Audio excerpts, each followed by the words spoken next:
akuntansi seluruh Indonesia. Pagi ini kita akan belajar mengenai audit ya. Jadi audit itu sangat kompleks sekali ya. Dibutuhkan oleh semua sektor usaha, baik itu jenis usaha jasa, dagang, dan manufaktur. Kemudian perusahaan terbuka saja tidak akan bisa menjual sahamnya apabila dia belum dilakukan audit. Kemudian dia mendapatkan opini audit akan barunya bisa menjual sahamnya. Oke, kita akan belajar bersama dengan mahasiswa saya, Sri Dewi Wahyundaru. Kita akan belajar mengenai tahapan audit dan juga audit, kemudian otoritas, terus dan mengenai pengujian, pengendalian, dan pengujian substantif.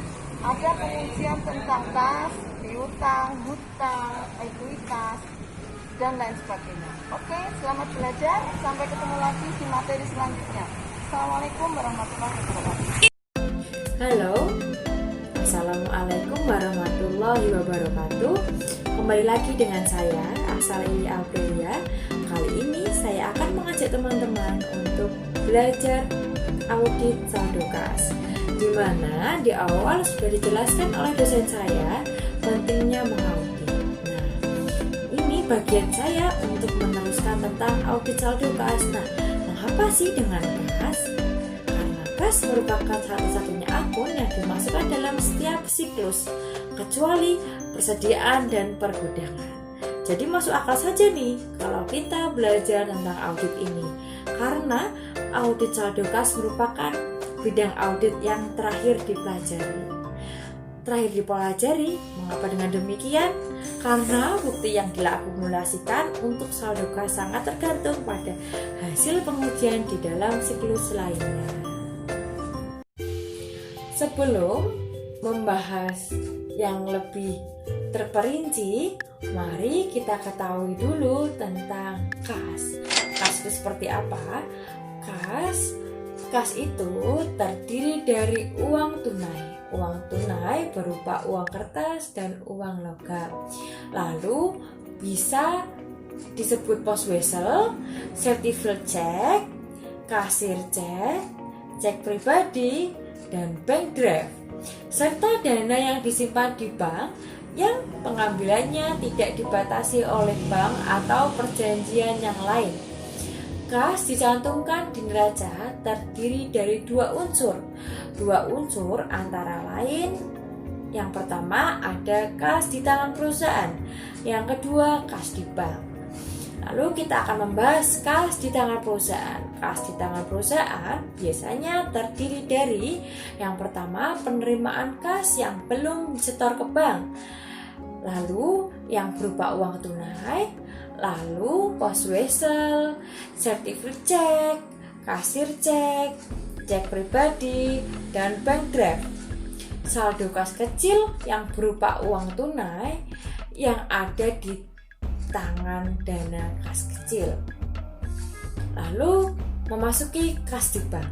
Kas di bank merupakan atau kas di bank bisa berupa simpanan di bank yang berbentuk rekening giro. Kas merupakan jenis aktiva yang mudah digelapkan dan umumnya menjadi incaran penyelewengan. Dan maka dari itu bisa kita simpulkan bahwa kas itu sifatnya liquid.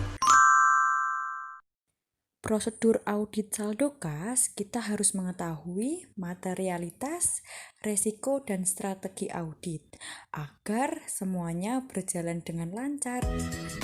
Materialitas, resiko, dan strategi audit.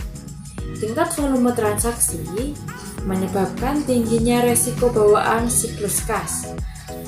Ada beberapa faktor yang menyebabkan resiko bawaan siklus kas, antara lain yang pertama, tingginya potensi salah saji akibat volume transaksi yang tinggi. Yang kedua, sifat kas.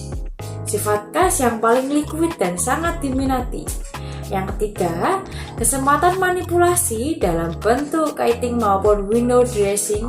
Tingginya resiko bawaan siklus ini menyebabkan banyaknya perusahaan memprioritaskan atau memperluas struktur pengendalian intern siklus kas untuk mencegah mendeteksi salah saji.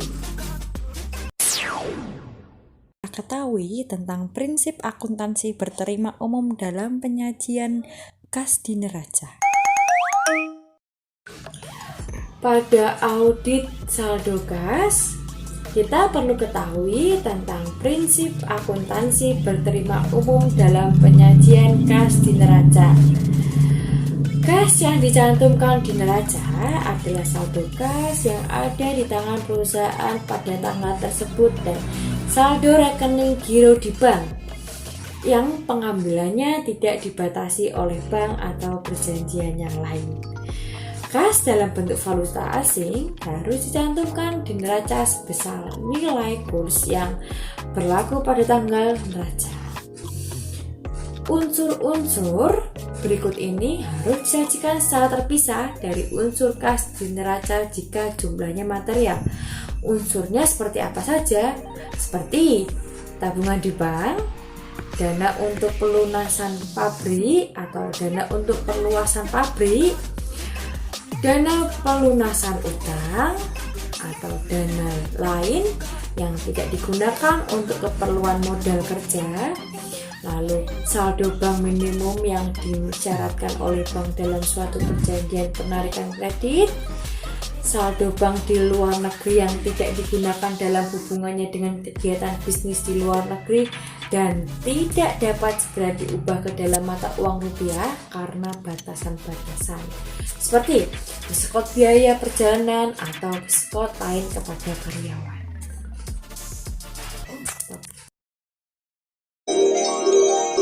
Tujuan pengujian substantif terhadap kas: memperoleh keyakinan tentang keadaan catatan akuntansi yang bersangkutan dengan kas, membuktikan keberadaan kas dan keterjadian transaksi yang berkaitan dengan kas yang dicantumkan di neraca, membuktikan asersi kelengkapan kas yang dicantumkan di neraca, membuktikan hak kepemilikan klien atas kas yang dicantumkan di neraca, membuktikan kewajaran penilaian kas yang dicantumkan di neraca, membuktikan kewajaran penyajian dan penguapan kas di neraca. Hal itu merupakan tujuan pengujian substantif terhadap kas.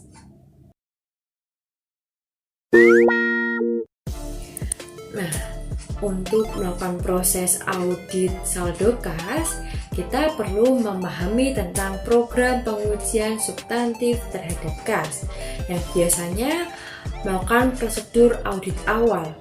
Prosedur audit awal dengan dilakukannya audit awal atas saldo akun kas yang akan diuji lebih lanjut, yang biasanya dilakukan dengan cara yang pertama, usut saldo kas yang tercantum di neraca ke saldo akun kas yang bersangkutan di dalam buku besar.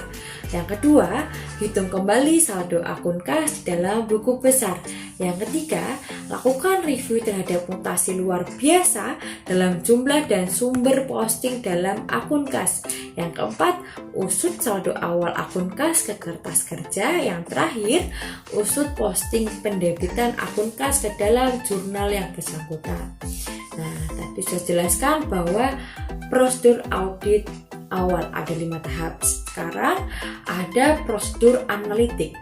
Prosedur analitik ada 3 tahap yang biasa dilakukan dengan cara menghitung rasio kas dengan aktiva lancar. Yang kedua, lakukan analisis hasil prosedur analitik dengan harapan yang dapat didasarkan pada data masa lalu, data industri, jumlah yang dianggarkan atau data lain. Yang ketiga, membandingkan saldo kas dengan jumlah yang dianggarkan atau saldo akhir tahun yang lalu. Pengujian terhadap transaksi rinci. Pengujian terhadap transaksi rinci dilakukan pengujian pisah batas transaksi kas. Biasanya bisa membuat yang pertama, membuat rekonsiliasi saldo kas menurut cut off bank statement dengan saldo kas menurut catatan klien. Yang kedua, usut setoran dalam perjalanan atau deposit in transit pada tanggal neraca ke dalam cut-off bank statement. Yang ketiga, periksa tanggal yang tercantum di dalam cek yang beredar pada tanggal neraca. Yang keempat, periksa adanya cek kosong yang tercantum di dalam cut-off bank statement. Yang kelima, periksa semua cek di dalam cut-off bank statement mengenai kemungkinan hilangnya cek yang tercantum sebagai cek yang beredar pada tanggal neraca.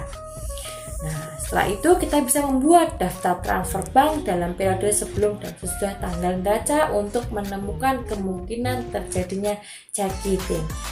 Buat dan lakukan analisis terhadap rekonsiliasi bank 4 kolom. Lalu, biasanya memeriksa adanya kemungkinan penggelapan kas dengan cara lapping penerimaan dan pengeluaran kas. Untuk pengujian terhadap akun rinci, kita bisa melakukan hidden kas yang ada di tangan klien, lalu rekonsiliasi catatan kas klien dengan rekening koran bank yang bersangkutan, lalu melakukan konfirmasi saldo kas di bank. Setelah itu bisa periksa cek yang beredar pada tanggal neraca ke dalam rekening koran bank. Verifikasi penyajian dan pengungkapan kas. Yang pertama dengan cara periksa jawaban konfirmasi dari bank mengenai batasan yang dikenakan terhadap pemakaian rekening tertentu klien di bank. Yang kedua, lakukan wawancara dengan manajemen mengenai batasan pengungkapan. Sekian pemaparan dari audit saldo kas, semoga bermanfaat untuk kita semua dan insya Allah kita bisa bertemu lagi dengan materi yang berbeda. Wassalamualaikum warahmatullahi wabarakatuh. Terima kasih untuk kalian yang sudah menonton YouTube channel saya.